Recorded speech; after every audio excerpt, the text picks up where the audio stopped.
guys, welcome back to Mr. Post Frame. We are back at this build here, this 40 by 96.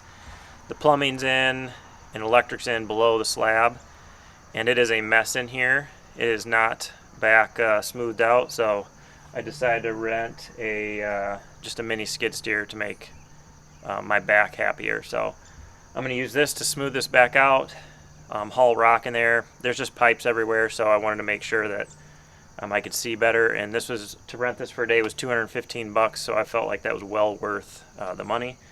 So we're going to get this unloaded, and we're going to start in the back and kind of work our way to the front, getting it smoothed out, compacted, and getting our insulation down.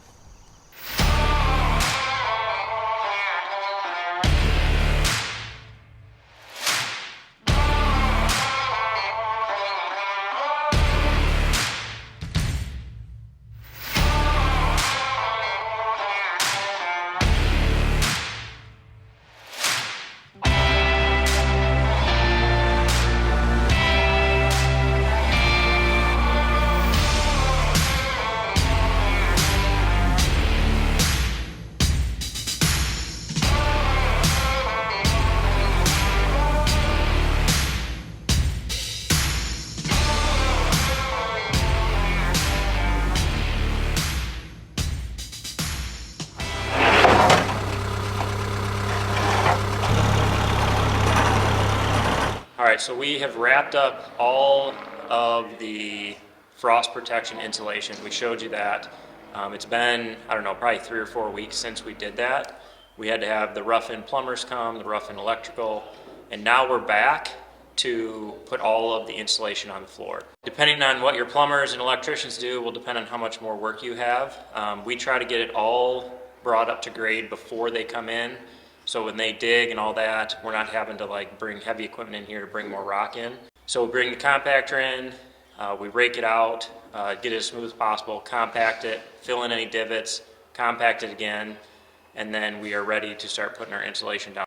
All right, so we got this about as close as the eyeball can get it. We shot the grade. We're probably anywhere from 1 inch to 1/2 inch variance through here, but there are a couple low spots. So what I'm going to do is I build these little brackets, and then I run string lines across from post to post, and then I can just eye it up and kind of rake it level. Works really good. So that's just a way to do it if you don't have a laser too. If you know your piers are all roughly the same, you can just run a string line across.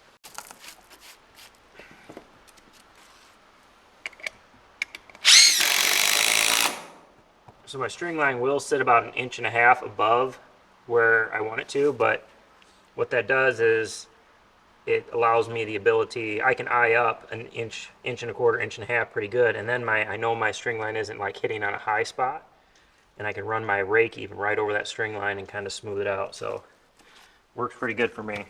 And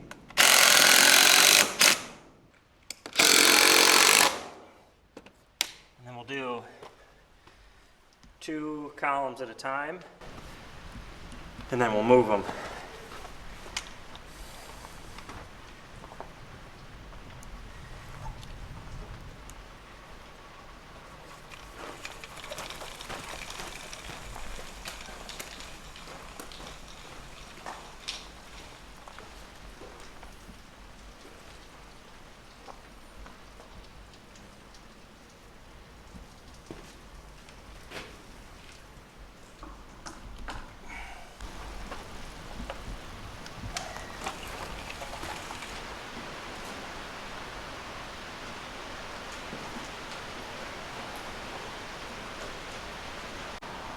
Now we kind of see where we're high and where we're low. Bump to the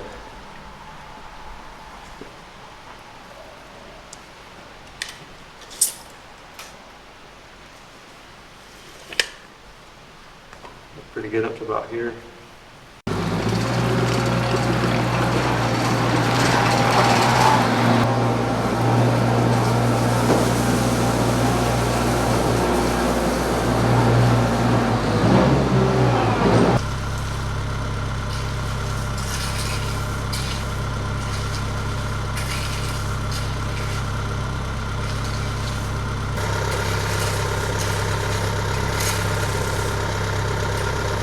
So if you work about the height you want right where the line is, and you can use that to kind of work back and forth, kind of get it as close as you really need it.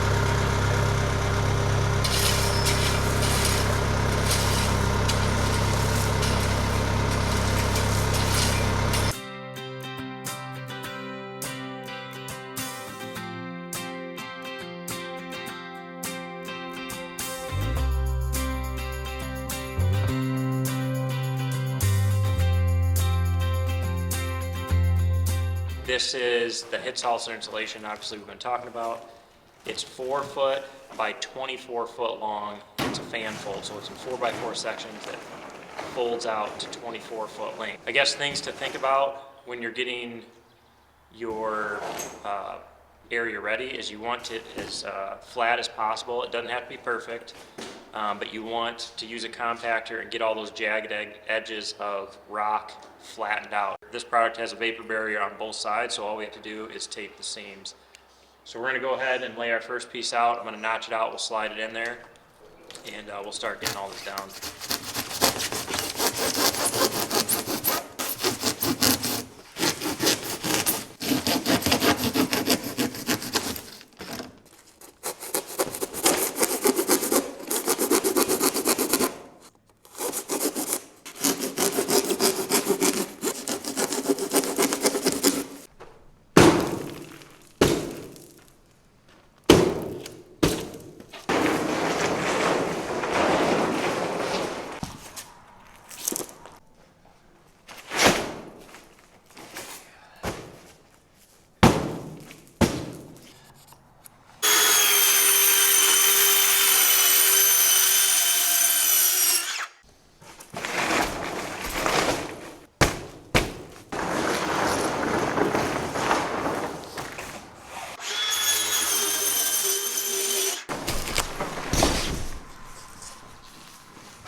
So as we're running all of our insulation, and if you're seeing me cut some of the beginning of the board off, that's because I want all of these grid lines to match up this way as well as long ways. They'll always match up the long way on the board, but the way it's manufactured, you might end up with 2 inches before the first line, 4 inches. So what I do is I just measure back however far my first piece is, and then I just zip that off. You're gonna have the exact same amount of waste regardless, because if you run all the way down, it's the same dimension, so you're gonna end up with the same amount of waste. So I like to line them up, that way when I'm running my PEX, it's really simple and easy to just hit all your 1 foot grid lines, and makes life pretty good. So all I'm doing, I'm 3 1/4 inches, so I should have to measure back from this line 3 1/4, and then I'll take my circular saw, line that up where my blade's gonna be, and then I just check with this reference line along my quick reference guide on my circular saw, and then I don't have to strike the line or anything. I can just follow this right here.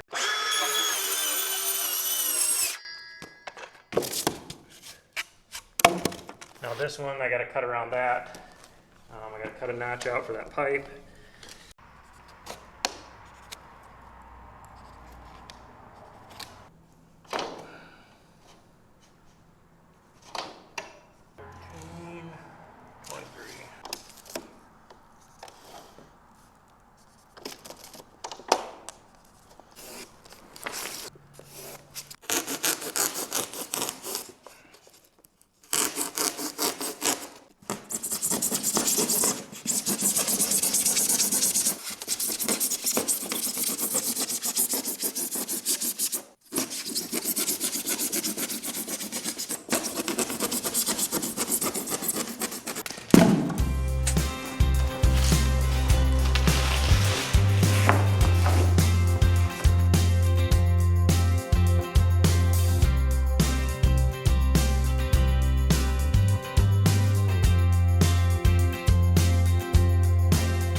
our tape down, which goes pretty fast. We use this Georgia Pacific force field. It's amazing tape.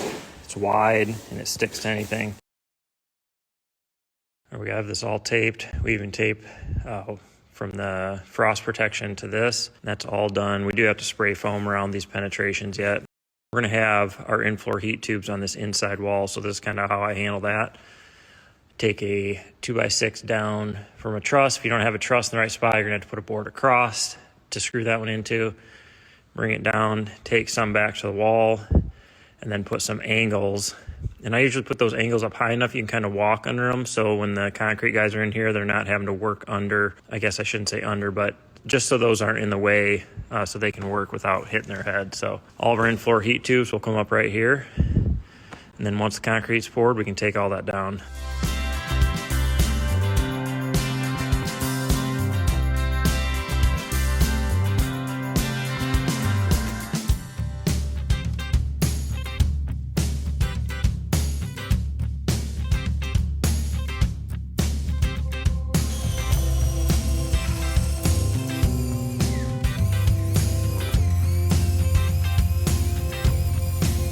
Here is where they have a drain, so we'll usually leave our insulation back a foot all the way around. This drain probably sits, I'm not sure, I didn't do it, but typically, depending on how far you're gonna slope, will sit a couple inches lower than the finished floor. So I always leave that open so that more concrete can get down there and you won't have a weak point.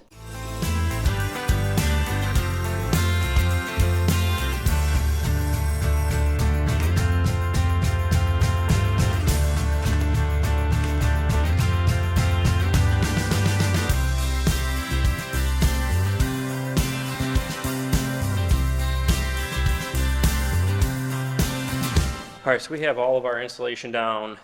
We're all taped up. All of our penetrations have spray foam around them. So what we're gonna do now is start running all of our in-floor heat tubing. We have 2 zones, one in the house, one in the garage. And the great thing about this is we have our grid lines, 6-inch grid lines. We're gonna run our tubing on a 12-inch spacing, so this makes it real easy. And I line them up both ways. Long ways, they're always gonna be in line. The other way, you kind of have to cut off the first sheet just to make them line up. We have a video specifically about that, but it's worth it because then all your lines, it's just, there's barely any thought that goes into it. You just go across, line it up, pull it tight, and staple it. So we're gonna get going on that, and we should be able to get this done. I'm hoping by mid-afternoon. We have 13 loops to do, but it goes pretty fast.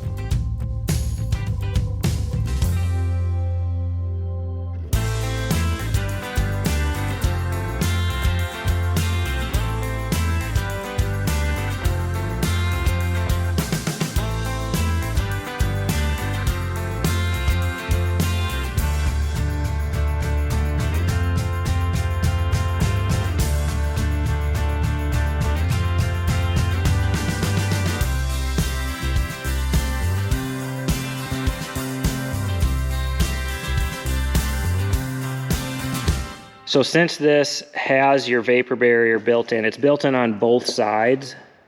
So when you have these staples, it's not going to affect your vapor barrier, but you do have to tape all the same. So every 4 feet, you're going to have a taping seam, and then where your butt joints are, you're going to have to tape it.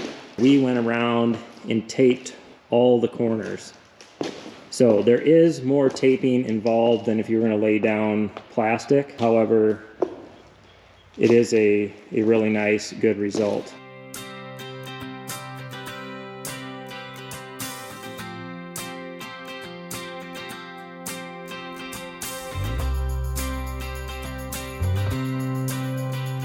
I use 1-inch EMT conduit. These protect the tubing. I always fill the tops and the bottom with spray foam, so little pieces of rock, sand, whatever can't fall down in there and over time wear a hole in these pipes. Come in at the end and hook all of this together. So, and then I run a piece of pipe all the way out with a homemade gauge, pressurize it to 50 PSI. I will leave this all hooked up. Then when the concrete company comes, they can keep this pressurized. If they lose pressure, they can hook an air compressor up to it, pump a bunch of air into it. Say there was a leak right here, maybe they damaged it somehow, the concrete would bubble, they could dig it out, put a repair coupling in there, and then you don't lose this line.